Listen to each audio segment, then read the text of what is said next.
What can a marshmallow tell you about your kids? You might be surprised. Psychologists at Stanford found that kids who could hold off eating one of these did better. Get your hands off. Did better at school and in life. So we set up our own marshmallow test to see what would happen and what parents could learn about teaching our children self-control. Okay. What is that? It's a marshmallow. But it's not just a marshmallow. Do you like marshmallows? Yeah. It's what's going to make the next 15 minutes feel like 15 hours for the kids at the Edina Family Center. You can either eat this marshmallow now.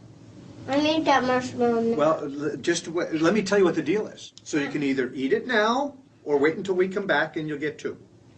I want two. Dr. David Walsh is a big fan of the original marshmallow test research. He wrote about it in his book, No, Why Kids of All Ages Need to Hear It and Ways Parents Can Say It. The genius of the experiment, however, was that they followed those children for 18 years. And Amelia, the ability to wait for the second marshmallow was an amazingly strong predictor of their success in school, their adjustment, their happiness, even their popularity.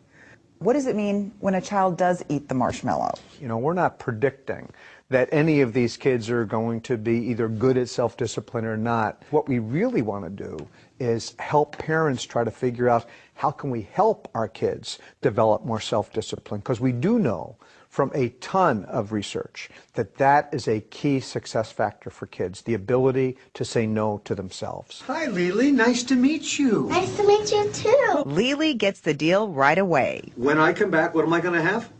Another marshmallow. In a room with few distractions, she waits and waits and waits. 15 minutes is a long time for a It's a child. very long time for a 4-year-old. 15 minutes is a real long time. In the next room, Lily's mom watches with Dr. Walsh. Surprised she's lasted this long. It's coming up on dinner time. Lily surprises her mom and even herself. And I smelled the marshmallow. I thought I would eat it, but I didn't. Should I give you another marshmallow? Yeah. Absolutely, because that was the deal. Yeah. Okay, very good. He gave me two marshmallows. Of the 11 kids who took part, 4 ate the marshmallow within the first minute. Among them, 3.5-year-old Casey. Your mom and I are going to go on the errand now. You can either eat one or wait. I'm not eat one, okay? That's whatever you decide is fine. Okay, very good. Casey kept his word. Okay. Bye-bye, buddy. I'm not eating. I'm not eating. 11 seconds later, the marshmallow is history. Now it's his twin brother Nathan's turn. So you can either have one or two. It looks like Nathan wants to have his marshmallow and eat it too. I didn't think you'd play with it this much. For 15 minutes, he touches and licks the marshmallow. He even holds it inside his mouth. Yeah, what does eat? Eat exactly mean? Now, I didn't really bite into it. Define eat.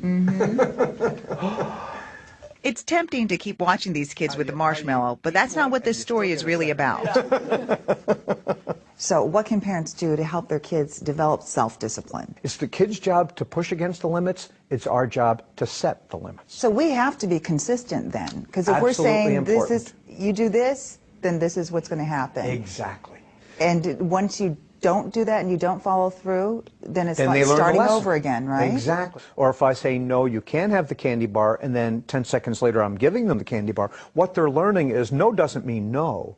No just means escalate, and I'll get what I want. It's simple, but not easy. Prior generations had a culture that supported the message of no.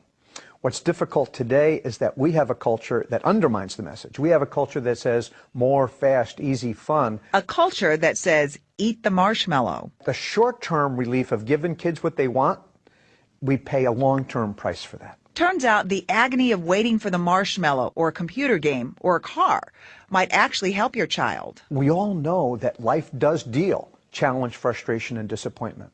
Well, we want our kids to be able to handle that. Well, how will they be able to handle that if they don't get practice? Dr. Walsh says, in the marshmallow test and in life, I waited. You did wait, didn't you? And now good things come to those who can wait. Did it seem like a long time? Dr. Walsh has launched a movement called Say Yes to No, and it's all about saying no to your kids and teaching them to say no to themselves. Of course,